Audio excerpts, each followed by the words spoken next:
All right, so moving on to the next segment.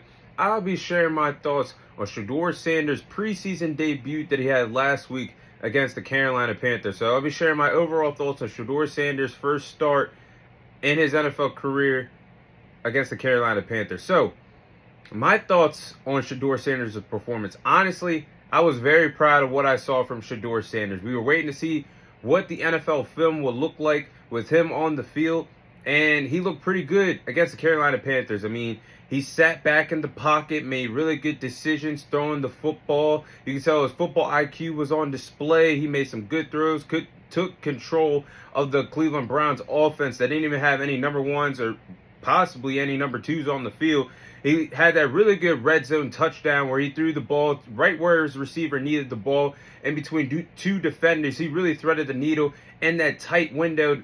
That was probably my favorite throw that he had against the Carolina Panthers. That was he had another deep ball throw that he had to his receiving target, where the receiving target even made the throw look even better, one-handed grabbing the throw.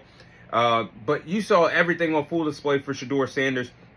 14 for 23 passing, 138 passing yards. He had 19 rushing yards in this game as well, 2 passing touchdowns. Got the tape that we needed. I mean, he made the throws, the play action throws, throws under pressure, taking shots down the field with the deep ball, getting the ball to his check down, saw the mistakes that he could improve on.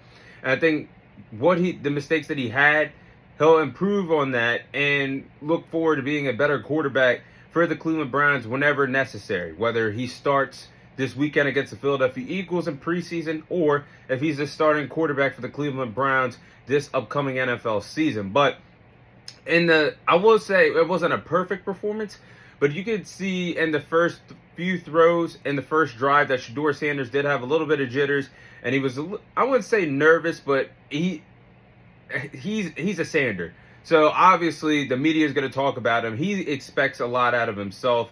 So you could tell he had the game jitters, overthrowing his receivers, and he really wasn't on the same page with his receiving core in the first drive and his first few throws that we saw of him. But once he settled down, that's where we saw Shedeur Sanders light it up and had some spectacular throws that we could say, wow, could we see the flashes that we see at Colorado translate to the NFL game? And mind you, he had no number ones out there. He didn't have a Jerry Jeudy out there. He didn't have a David Njoku at the tight end position out there. He had no number ones out there. He's playing with number twos and number threes in this offense. So I want to see what Shedeur Sanders looks like getting first team reps. And possibly we could see that against the Philadelphia Eagles this weekend. I know he got injured in practice today. But if we could see that, I would like to see Shedeur Sanders get the start Saturday against the Philadelphia Eagles, so we get more tape. But he had a highly anticipated debut heading into the preseason. I mean, the tickets sales were off the chain in Carolina for a preseason game. We're talking about $200, $300 tickets to see the debut of Shedeur Sanders at the NFL level. And you had fans across the board in that Carolina Panthers stadium, whether you were a Panthers fan, Browns fan, or a supporter of Shedeur Sanders. There were Shedeur Sanders Browns jerseys that were being worn. You see in Colorado gear, Colorado jerseys that fans were wearing of Shedeur Sanders. I mean, this guy, it was electrifying. And one flaw I will say that I did see from this game from Shedeur Sanders. Again, it wasn't a perfect or spectacular preseason debut, but it did wow me based off of the production that I've seen and the throws. But one thing I do believe that Shedeur Sanders has to fix, he has to stop spinning in the backfield when he's dropping back in his throws, spinning around in the backfield, trying to avoid pressure, running away from these edge rushers in the National Football League. It's not going to work at the next level. And it hardly worked at Colorado. It worked sometimes, but when he played those pretty good teams like Oregon or Nebraska, where he was back there spinning around, trying to avoid pressure and keeping the play alive for too long, not throwing the ball away, which leads to sacks at times. I think that's the one flaw that Shedeur Sanders can fix. Again, if you feel the pressure coming on you, live to play another down.